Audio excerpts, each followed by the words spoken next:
So, titikman na natin.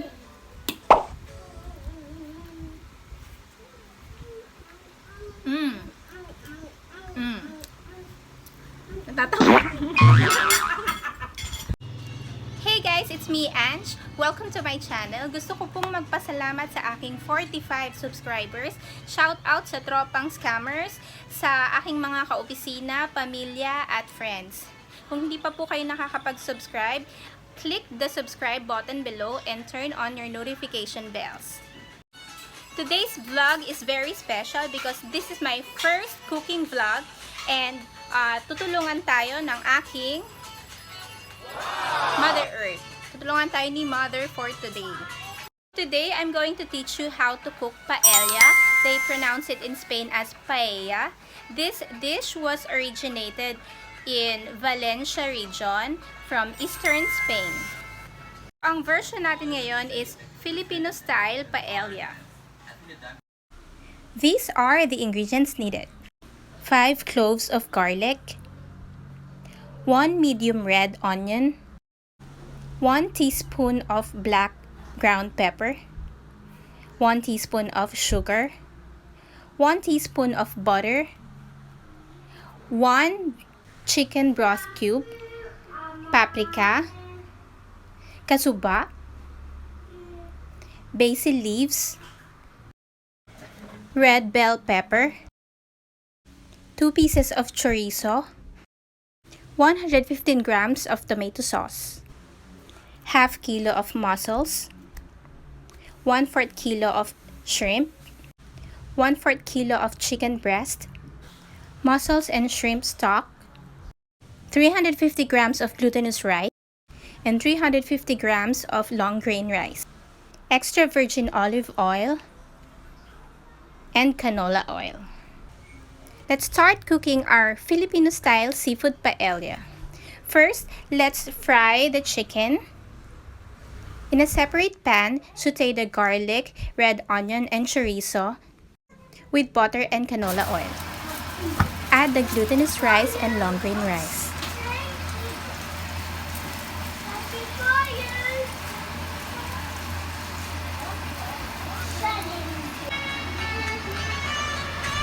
Now add the tomato sauce,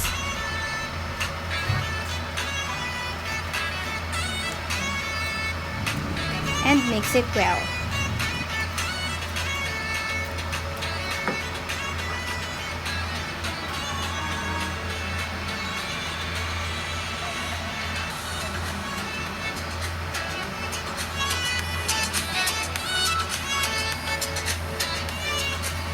Add some sugar,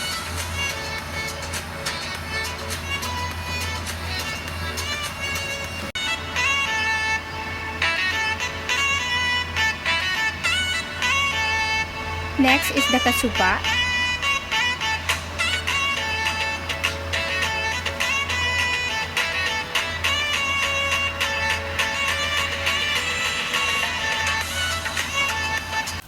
and paprika. Now add the fried chicken breast. Try to put the chicken evenly.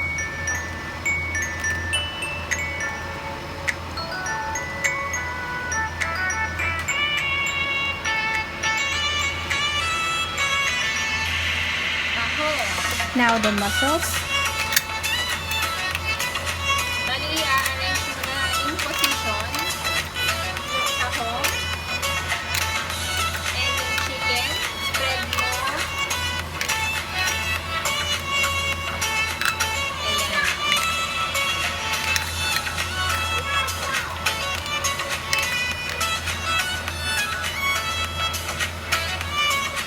And the boiled shrimp.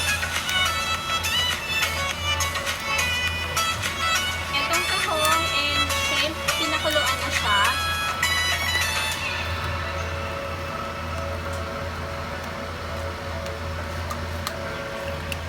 Sabay siyang pinakuluan kanina sa water. Kasama ng chicken nor chicken cube. Bali, ito yung pinagpakuluan ng tahong and shrimp. Kasama dito yung chicken na cubes. So, itong pinagpakuluan ng tahong and shrimp with chicken nori cubes, ilalagay na natin. This will serve as the water for your rice to alsa. Ano ba yung dish ng alsa?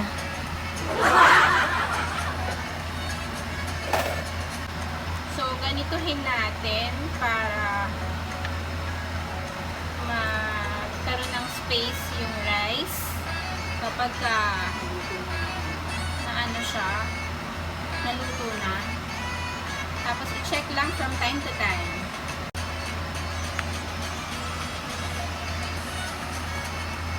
Red bell pepper. Spread lang ulit. Wow! Ayan, okay. Black pepper. I-add natin.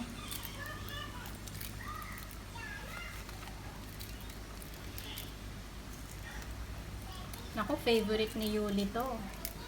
Shout out kay Yuli. Thank you for subscribing, Yuli boy. So, pilas-pilasin ang basil.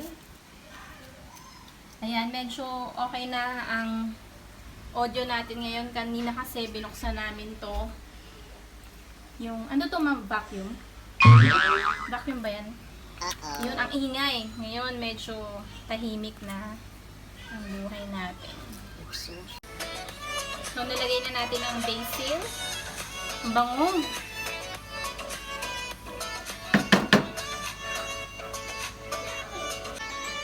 Next, extra virgin olive oil.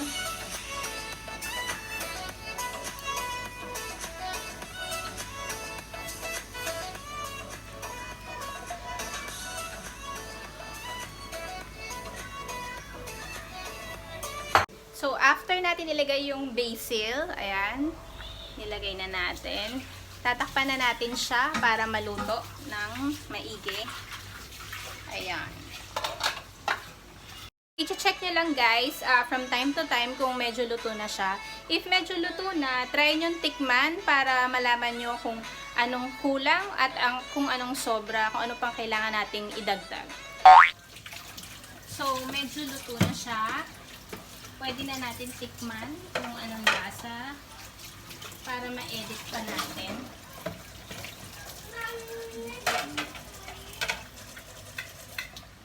Yan.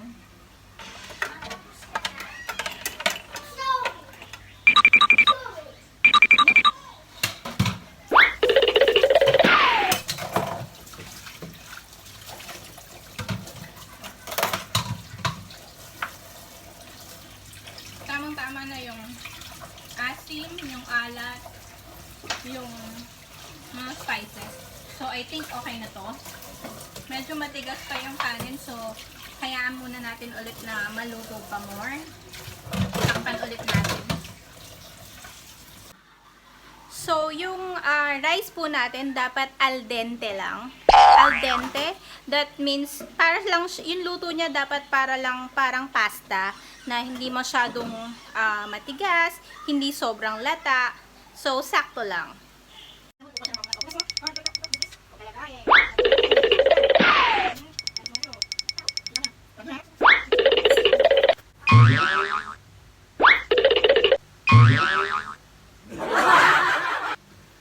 Malalaman natin na luto na siya sa pag-check dun sa rice.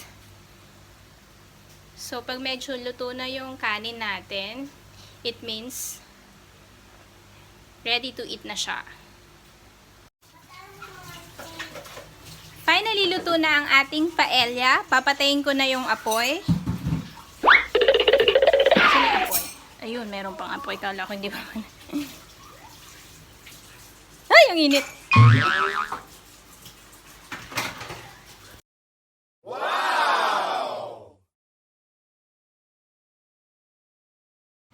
Isa po sa the best partner ng paella is pumpkin soup. So next time, we're gonna be having pumpkin soup cooking vlog. Kamoting kahoy. Minatamis. Minatamis ba yan, ma? For dessert.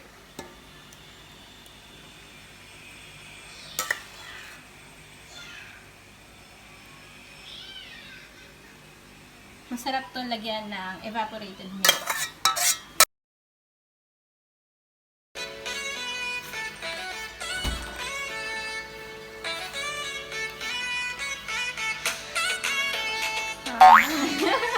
Thank you, sir! Wow!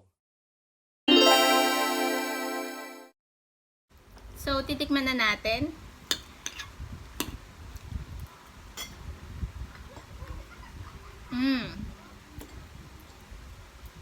The cheesiness and the salty. Oy, walang cheese yan!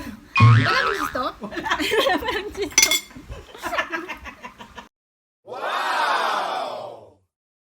And we're done! Thank you for watching this video. I hope nakatulong sa inyo ang recipe natin for today. Para po sa mga hindi pa nag-subscribe, just click the subscribe button below and turn on your notification bells. Comment down below kung anong gusto nyong recipe na lutuin natin for my next vlog. Thank you!